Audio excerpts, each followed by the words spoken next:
ce geste de toi viendra mon secours.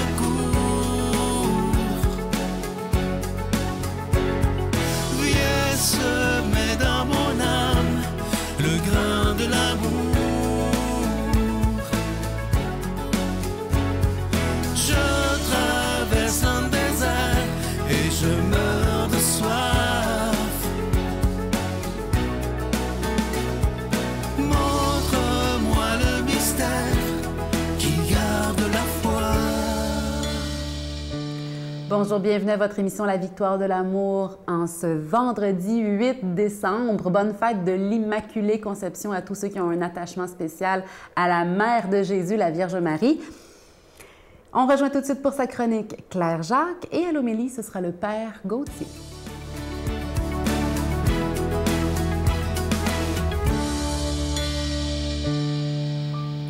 Bonjour, je m'appelle Claire Jacques. Ça me fait très plaisir de vous accueillir à ma chronique Les messages de la vie en ce 8 décembre 2023.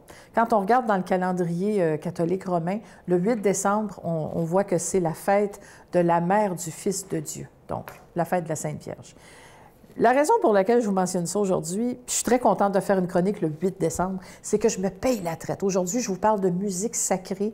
On va faire la différence entre la musique sacrée, la musique religieuse et la musique profane.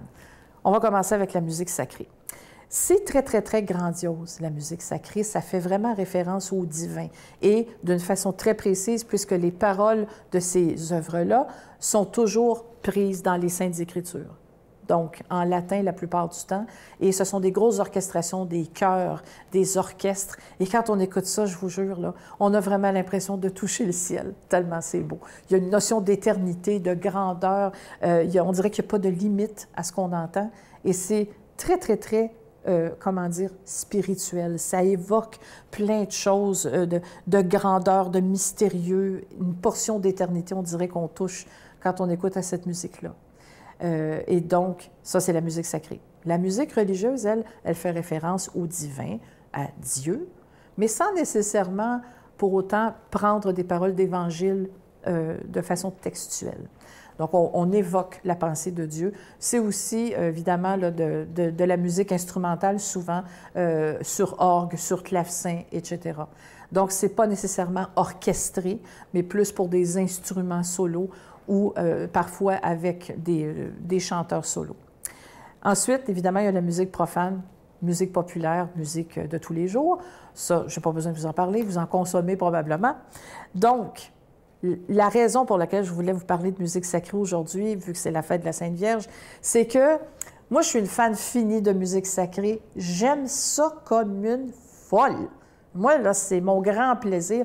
Et à ce moment-ci de l'année, j'ai mon rituel de musique sacrée. J'écoute le Magnificat de John Rutter, R-U-T-T-E-R. C'est d'une beauté sans nom. Pour vrai, là, quand je vais mourir, j'haïrais pas ça qu'on entende le Magnificat. Parce que j'ai l'impression que je touche le ciel quand j'entends ça. Puis je me dis, bien, maintenant que je suis pas trop loin, si je l'écoute déjà, j'en ai un bout de fête. Mais en tout cas, tout ça pour dire que le Magnificat de John Rutter, c'est à écouter. C'est 40 minutes de pur ravissement. Et je l'ai fait écouter à plusieurs types de gens. Des athées, des croyants, des jeunes, des adolescents, des enfants, des personnes en fin de vie. Puis je vous dirais que la réaction en général était très touchante. Soit que les enfants se mettaient à danser, à faire du ballet, des choses comme ça, ou que les gens étaient très touchés et me disaient eux aussi qu'ils avaient l'impression qu'ils avaient touché le ciel. En tout cas, ça fait partie de mes suggestions. Je vous entends dans votre tête. Vous me dites, oui, mais Claire, moi, il y a des pièces que j'écoute des fois, que j'ai l'impression de toucher le ciel aussi. Absolument. La musique profane n'empêche pas ça. Mais dans la musique sacrée, c'est juste qu'on parle avec des paroles des Saintes Écritures, donc c'est un peu plus niché comme affaire.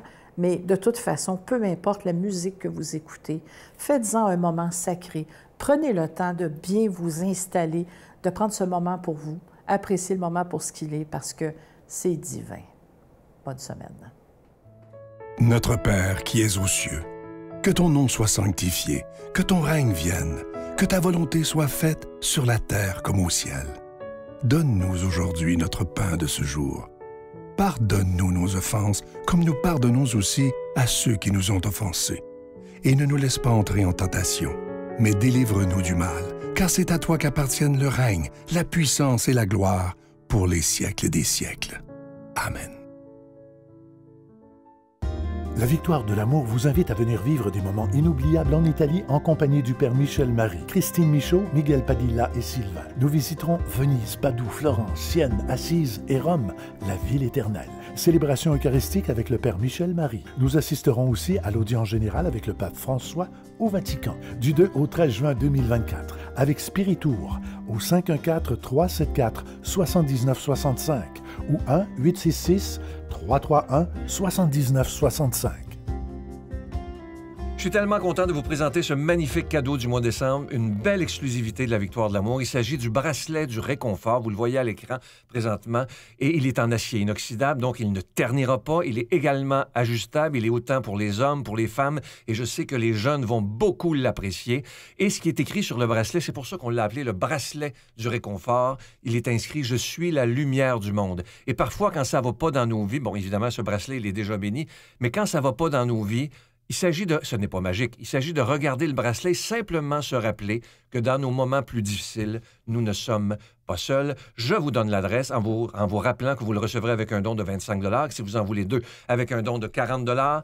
Et je vous donne l'adresse, la Victoire de l'amour, case postale 120, succursale Boucherville à Boucherville, le J4B 5-6, je vous la redonne, la Victoire de l'amour, case postale 120, succursale Boucherville à Boucherville, le J4B 5-6. Également par téléphone, par carte de crédit du lundi au jeudi de 8h à 17h dans le 514-523-4433, 523-4433 ou sans frais le 1-888-811-9291, 1-888-811-9291 et aussi sur notre site Internet qui est une façon très sécuritaire, rapide et efficace de faire votre don, le www.lavictoiredelamour.org. Alors, je vous rappelle ce magnifique bracelet, le bracelet du réconfort qui est en acier inoxydable et également le cadeau de novembre est toujours disponible. Il s'agit de ce beau pendentif de la lumière divine qui est en cristal tchèque. Ça vient avec la chaîne également et ce bijou, il est également béni. Merci de tout cœur de ce que vous ferez pour la Victoire de l'amour en cette période de Noël.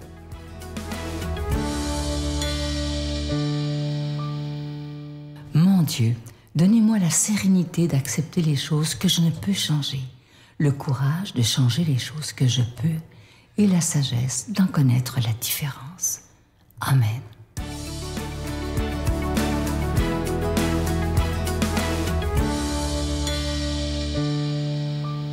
Bonjour, chers frères et sœurs, et bienvenue à l'homélie de ce jour, n'est-ce pas? En ce jour où nous célébrons Notre-Dame du Ciel, la Vierge Marie. Et c'est important, l'homélie qui nous est donnée, c'est vraiment l'homélie de l'Annonciation, c'est-à-dire Luc chapitre 1, verset 26 à 38. Le 6e mois, l'ange Gabriel fut envoyé par Dieu dans une ville de Galilée du nom de Nazareth, à une jeune fille accordée en mariage à un homme nommé Joseph, de la famille de David. Cette jeune fille s'appelait Marie. L'ange entra auprès d'elle et lui dit, « Sois joyeuse, toi qui as la faveur de Dieu, le Seigneur est avec toi. » À ces mots, elle fut toute troublée, et elle se demandait ce que pouvait signifier cette salutation. L'ange lui dit, « Sois sans crainte, Marie, car tu as trouvé grâce auprès de Dieu. Voici que tu vas être enceinte, tu enfanteras un fils, et tu lui donneras le nom de Jésus. Il sera grand, il sera appelé Fils du Très-Haut. Le Seigneur Dieu lui donnera le trône de David son père. Il régnera pour toujours sur la famille de Jacob, et son règne n'aura pas de fin. » Marie dit à l'ange, « Comment cela se fera-t-il, puisque je n'ai pas de relation conjugale ?» L'ange lui dit, « L'Esprit Saint viendra sur toi, et la puissance du Très-Haut te couvrira de son ombre. C'est pourquoi celui qui va naître sera saint et sera appelé Fils du Très-Haut. Et voici qu'Élisabeth, ta parente, est elle aussi enceinte d'un fils dans sa vieillesse, et elle en sera à son 6e mois. Elle qu'on appelait la stérile, car rien n'est impossible à Dieu.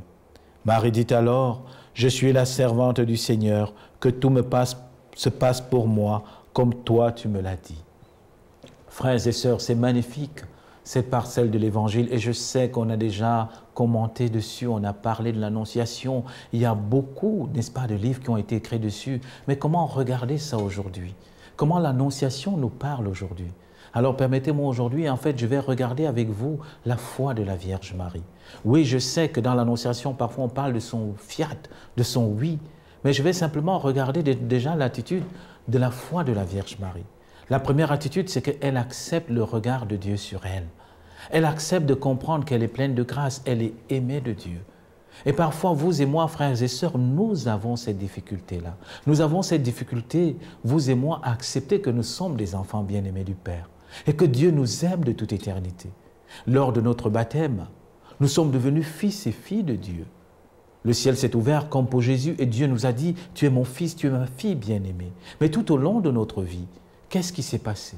Qu'est-ce qui s'est passé pour que cet amour de Dieu dans nos cœurs s'éteigne?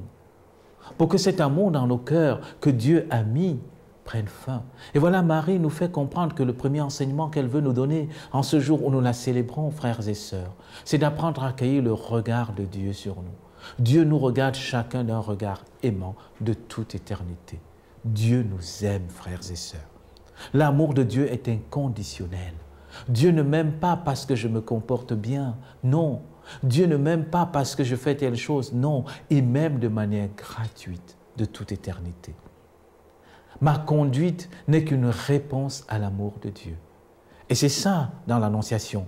Le fiat de Marie, le oui de Marie, devient la réponse à l'amour inconditionnel de Dieu. Parce que Marie a pu découvrir par le message de l'ange, par la salutation de l'ange, qu'elle avait du prix aux yeux du Seigneur. Que devant notre Seigneur, qu'elle était unique. Et cette réalité, frères et sœurs, c'est pour vous et pour moi. Aujourd'hui, en célébrant la Vierge Marie, elle nous rappelle que chacun d'entre nous, nous sommes uniques aux yeux de Dieu et que personne ne peut nous enlever cette valeur, même pas les difficultés de notre vie, même pas les situations incompréhensibles de notre vie. Rappelez-vous, l'ange vient de l'annoncer que son Fils régnera pour toujours et nous savons la vie de la Vierge Marie. Face aux incompréhensions, face aux situations paradoxales qu'elle va vivre dans sa vie avec son Fils qui va mourir sur une croix, elle va rester fidèle. Fidèle à ce regard de Dieu sur elle. Alors demandons à Notre-Dame du ciel cette grâce aujourd'hui, frères et sœurs, que nous apprenions à accepter le regard de Dieu sur nous. Que pour Dieu, vous et moi, nous sommes aimés de toute éternité.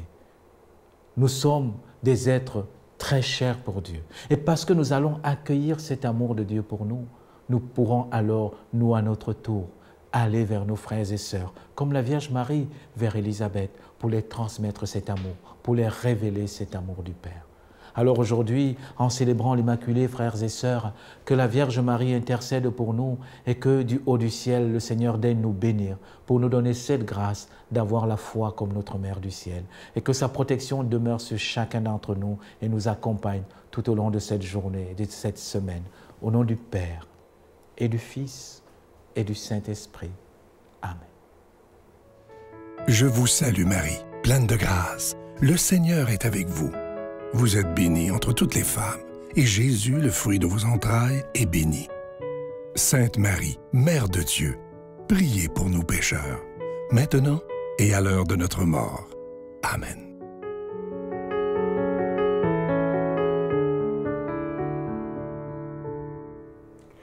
Aujourd'hui, 8 décembre, je sais que pour beaucoup de familles spirituelles, de groupes de prière, de communautés chrétiennes, c'est une fête importante, le 8 décembre, la fête de l'Immaculée Conception. Je vous souhaite une belle fête en compagnie de la Vierge Marie qui nous aime, qui veille sur nous, qui nous protège, qui nous bénit. Bonne journée. Moi, j'ai compris à travers la foi qu'on n'est jamais autant nous-mêmes que lorsqu'on est avec Dieu. Il a neigé sur nos cœurs il y a si longtemps. Depuis, tout a changé, mais rien n'est différent. Je ne demande rien pour Noël depuis si longtemps. Ton amour sera toujours